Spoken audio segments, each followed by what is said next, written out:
ఏమిటండి అది? ఏముంది, ముత్యాల వంటి అక్షరాలతో ముద్దు రాశానుగా. నిజమే అనుకోండి. అవును కాదు అని మనసులో చర్చపడి ఆ చర్చతో పలకంతా నింపేశారు. కానీ నేను మాత్రం జాగ్రత్తగా లెక్క పెట్టుకున్నాను రండి.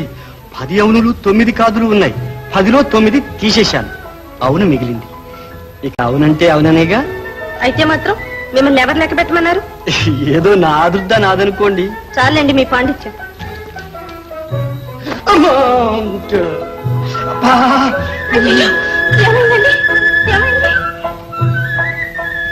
రుజువైంది. అవునంటే అవునని. అయ్యగారిని పెద్దబాబు గారు పిలుస్తున్నారండి. ఏమిటి అట్లంటే? అంటే ఏమీ లేదులే. చూసారా అమ్మాయి గారు, మన సుబ్బి చెప్పిన సోది ఎలా నిజమవుతుందో. చాలేపో. నిన్నెప్పుడు సావకాశంగా చూడలేదు. రా కూర్చో. వద్దురండి, నేను ఎప్పుడు పెద్దల ఎదుట కూర్చోను. కూర్చో. అయితే నేను లేచి ఉంచవాలా? వద్దులేండి. మరి కూర్చో. ఏమయ్యా, మీ నాన్నగారు ఏం చేస్తుంటారు? విశేషులు అయ్యారు. మీ అమ్మగారు? మా. ఓహో. అయితే మీ ఆస్తిపాస్తులన్నీ ఎవరు చూస్తుంటారు? ఎవరు చూడ్డానికి ఆస్తి అంటూ ఒకటి ఉంటే కదండి. సరే. అయితే మీ చదువు అంతా ఏదో ట్యూషన్లు చెప్పుకొని స్కాలర్షిప్లు సంపాదించి. ఏమిటి సీను, కాబోయే అల్లుడితో ఏదో గోష్ఠి చేస్తున్నావు? చేస్తున్నాను గోష్ఠి. అయితే అబ్బాయి, మీ తల్లి తండ్రి కూడా? అవునండి, కాలం చేశారు. పాపం. మీకు ఆస్తి కూడా ఏమాత్రమైనా ఎలా ఉంటుందండి? బ్రతికున్న రోజుల్లో మా నాన్నగారు ఎలిమెంటరీ స్కూల్ హెడ్ మాస్టర్. వచ్చే జీతం సంవత్సరానికే సరిపోదు. పెద్ద సంసారం మరి. చాలు చాలు. ఇది అబ్బాయి, నీ నిజాయితీకి మెచ్చుకున్నాను. ఇక నువ్వు ఆగు. ఏం సలహాలు? నిన్ను ఏం చేసినా పాపం లేదు. నాతో ఏ అబద్ధం చెప్పాను? ఆయన తల్లిదండ్రులు ఉన్నారని చెప్పావా? ఏరి అంటే ఎల్లకాలం బతుకుంటారు. ఆహా, ఆయన పెద్ద ఆస్తి పడిని చెప్పావు. ఏది ఆస్తి? ఏదని? ఆస్తి పోకుండానే ఉంటుందండి. ఏమిటది? అవతల ఆయన కూడా ఉన్నారు. ఎవరన్నా సరే ఇవాళ దీంతో వాడు పోగులేదు గారు. ఇదిగో అబ్బాయి, నా సంగతి నీకు పూర్తిగా తెలియదు. ముందు మర్యాదగా వెళ్ళినాడు. వెళ్ళు. మాకెప్పుడు ఇంతేరా, భయపడకుండా తిరిగి సన్యాసి. ఎక్కడికి పోతావు?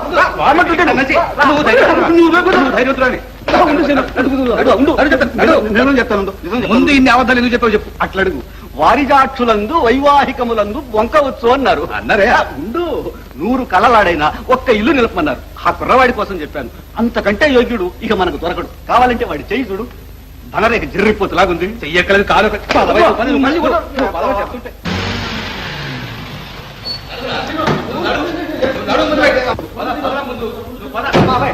హలో కిషన్, జై హింద్. జై హింద్. స్నేహితం అంటే ఇలా ఉండాలి. ఇంటికి రాగానే నీకు టెలిగ్రామ్ ఇద్దాం అనుకున్నాను. నా ఐడియా నీకు ఎలా తెలిసింది? ఎప్పుడు వచ్చావు? ఎక్కడికి వెళ్తున్నావు? నాన్న, కిషన్ నా క్లాస్మేట్, నా ప్రాణమిత్రుడు, అఖండుడు. ఇతని గురించో మొన్న మీకు ఉత్తరం రాసింది. అరే చూడలేదే. సలహాలు బాబాయ్. జై హింద్. చెల్లాయి జై హింద్. నువ్వు వస్తే అంతా జై హిందే. రా చెల్.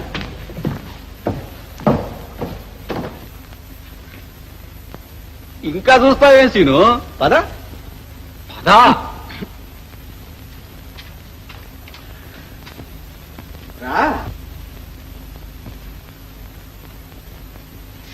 నీ స్నేహితుడే కావచ్చు, మంచివాడే కావచ్చు, యోగ్యుడే కావచ్చు.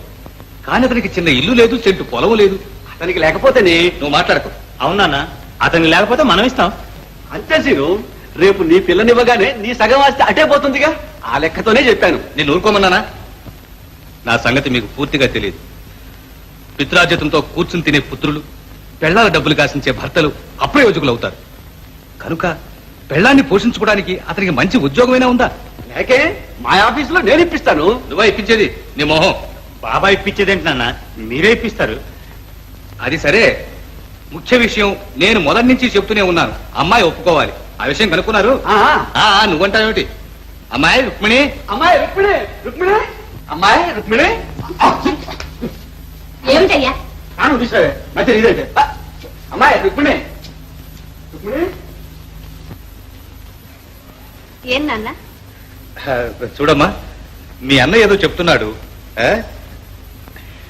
నిజం చెప్పమ్మా, నీకు ఇష్టమేనా? భయపడకుండా చెప్పమ్మా. ఏయ్, భయపడకుండా చెప్పమ్మా. నీకు ఇష్టమేనా? ఇష్టమే నాన్న. సరే, అన్నా చెల్లెలు ఏకమయ్యారు. ఇప్పుడు ఏం చేద్దాం? సలహాలు మాట్లాడారా? మాట్లాడను. నీకు ఇప్పుడు కావాల్సి వచ్చింది ఏంటి నా సలహా?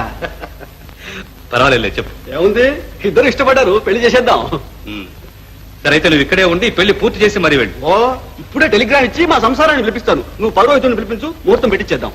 నాన్న, మన దేశంలో ఇప్పుడు గొప్ప గొప్ప పెళ్లిళ్ళన్నీ మన నాయకులే చేయిస్తున్నారు. చాలా దర్జాగా ఉంటున్నాయి. చెల్లాయి పెళ్లి కూడా అలాగే చేద్దాం. అలాగే చేయించు. మనము ఆ పద్ధతిలో వాళ్ళేగా.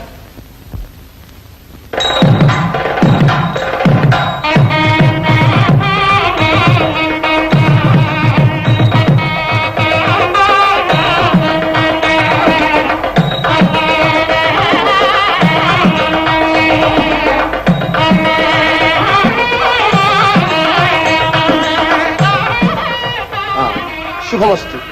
కన్యాదాతలు వధూవరుల చేత పాణిగ్రహణం చేయించాలి.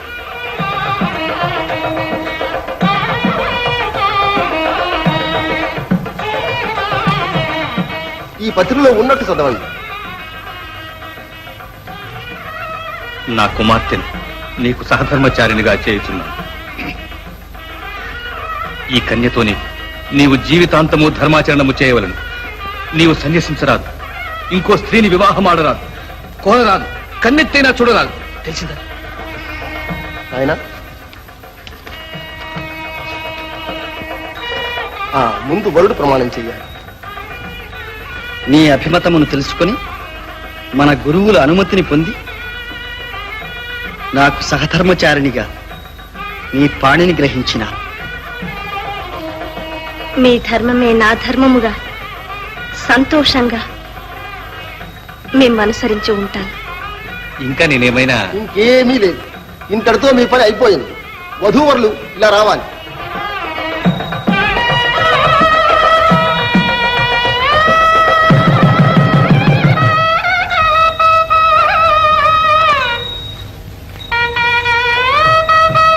శివు, అవును, నిజమే. నా పని అయిపోయినట్టు. ఏమిటి సిరుంది? ఏముంది, నా పని అయిపోయిందటగా. నాన్న, మీ సంగతి తెలియక ఆయన ఏదో కార్యక్రమం చెప్పారు. మీరు ఊరుకోండి నాన్న. అవునయ్యా, నీకంతా తెలుసు. వీళ్ళన్నీ సక్రమంగా చేయించు. నేనే పనికి మళ్ళీ అబ్బా, ఊరుకో సిరు. అమ్మాయి చూస్తే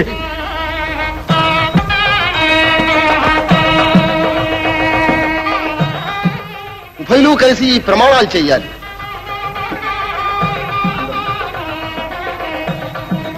మనమిద్దరము 7 అడుగులు కలిసి నడిచినందువల్ల స్నేహితులమైన మనమిద్దరము 7 అడుగులు కలిసి నడిచినందువల్ల స్నేహితులమైన శ్రేయస్కాములమై మనము ప్రమాణములు చేసుకొనుచున్నాం. శ్రేయస్కాములమై మనము ప్రమాణములు చేసుకొనుచున్నాం. మనము చేయు పనులు ఒకరితోనొకరు చెప్పుకుందాం. మనము చేయు పనులు ఒకరితోనొకరు చెప్పుకుందాం. మంచి మనస్సుతో ప్రేమించి ఉందాం. మంచి మనస్సుతో ప్రేమించి ఉందాం. సత్యమును తప్పక ఒకరినొకరు అనుసరించుచు సహజీవన యాత్ర చేయుదాం. సత్యమును తప్పక ఒకరినొకరు అనుసరించచ్చు సహజీవన యాత్ర చేయుదాం. ఏది కొంచెం అట్టమండి. ముందు నువ్వు చదువమ్మా. మంచి మనస్సుతో నుండునట్లుగా దేవతలు మనలను అనుగ్రహింతురుగాక. మనము చేసుకుని ప్రమాణములకు బద్ధులమై మంగళప్రదముగా ఏకధర్మ సూత్రమును అనుసరించి ఉండునట్లుగా దేవతలు మనల్ని అనుగ్రహింతురుగాక.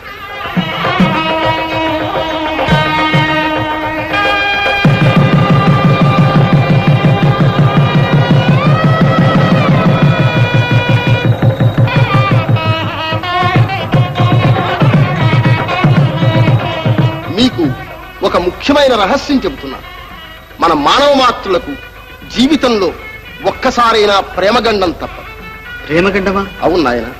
స్త్రీకి పరపురుషుడు కారణంగాను, పురుషునికి పరస్త్రీ కారణంగాను ఈ ప్రేమగండం దాపరిస్తుంది. కానీ ఈ ప్రమాణాలను అనుక్షణం స్మరిస్తూ ఉంటే మనస్సు నిశ్చలమై దృఢమై ఉండి ఆ గండం తప్పిపోతుంది. అయినా ఈ గండాలేం చేస్తాయిలేండి, మనో నిగ్రహం ఉన్నవాళ్ళని. ఈ ధీమాలు కాదు, ఈ ప్రమాణాలను మరచిపోకుండా ఉండగలిగితేనే మీకు తారక. మాకా ధైర్యం ఉందిలేండి. ఈ ప్రమాణాలు ఎన్నటికీ మర్చిపోయి నేను కనిపెట్టే ఉంటాననుకోండి, ఎక్కడో కాదు మీ మనస్సులోనే. జరగండి అయ్యా, కొంచెం దారులండి సార్. ఎక్కడున్నాడు? సమయానికే వచ్చిందే. అదిగో షాప్టుళ్ళు. వచ్చిందే. ఓడిపోయినావుగా చాలా ఇచ్చిపోవయ్యా. ఉండు బావా, ఉండు బావా. చెల్లవయ్యా,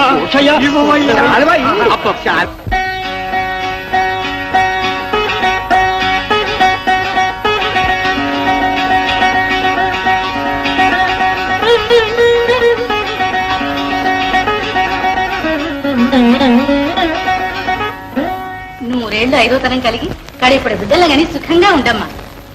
శీఘ్రమేవ సుపుత్ర ప్రాప్తిరస్తు. ఇదిగో ఈ బైకుని దగ్గర ఉంచు. 5,000. ఎందుకు? పంచులు పెట్టావు చాలదు, 5,000 కట్నం కూడా ఇవ్వాలి. దుబారా నీకు కాదు, అమ్మాయికి అబ్బాయికిను పట్నంలో ఇల్లు తీసుకోవడానికి కావాల్సిన సరంజామంతా కొండాలి. ఎందుకు? వాళ్ళు మా ఇంట్లోనే ఉంటారుగా. ఆ ఏర్పాట్లను నేను చేయిస్తానులే, అక్కర్లేదు. దుబారా. నీ సంగతి నాకు పూర్తిగా తెలుసు. పరమ లోభివి. జాగ్రత్త. అమ్మాయిని అల్లుడిని తీసుకుని పట్నం వచ్చేటప్పటికి గృహప్రవేశం ఏర్పాట్లని దర్జాగా జరగాలి. ఏదైనా లోపం వచ్చింది తెలుసుగా. ఏ అలా చూస్తావు? ఏం లేదు, వద్దంటే వదులుతావు. దుబారా పటే దుబారా. కార్ రెడీ బాబాయ్. స్టార్ట్ చేయమను. ఏది గొడుగేది? గుగ్గుడు పంపించు. పంపుతలే పదవయ్యా. వస్తా అబ్బాయి, వెళ్ళొస్తాం. ఏమో సీతమ్మా, వెళ్ళొస్తాం.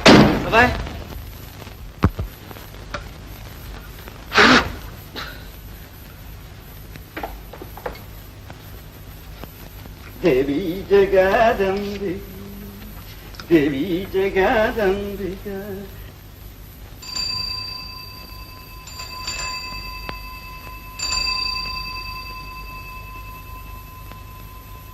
నీ పాదాబ్జముల దేవి జగదంబిక, జగదంబిక, దేవి జగదంబిక. చూసావా మరి, కొత్త కాపురానికి కావాల్సిన సామాన్లన్నీ మన ఇంట్లోంచే సప్లై చేశాను. చేసావు. ఆయన రానివ్వండి చెబుతాను. అంతగా చెప్పి 5,000 ఇచ్చి పంపిస్తే రామేశ్వరం పోయినా శనేశ్వరం పోలేదని ఈ పాత సరంజాం అంతా నింపుతావా? ఓష్ ఓష్, నీకెంత వాయి వచ్చింది? ఈ సలహాలు రావుకే సలహాలు ఇస్తున్నావు. జై హింద్ బాబాయ్, అందరిని తీసుకొచ్చేసాను. నువ్వు మిలిటరీ కదా, మంచి పని చేశావు. పదే పద. ఏది? రండి బావగారు, రండి రండి, కూర్చోండి. ఏదో కుచేలుడింటికి కృష్ణుడు వచ్చినట్టుగా ఉంది. చూసావా సీను, ఈ పెద్ద భవంతి అమ్మాయి అల్లుడు ఉండడానికి ఇచ్చేశాను. నేను చిన్న ఇంట్లోనే ఉంటున్నా. ఇదిగో అమ్మాయి, ఈ నోట్లు నీ దగ్గర ఉంచుకో. ఏమిటి బాబాయ్ ఇది? స్త్రీధనంగా నీకు నేను ఇచ్చిన కట్నం అనుకుని నీ పేర బ్యాంకులో వేసుకో.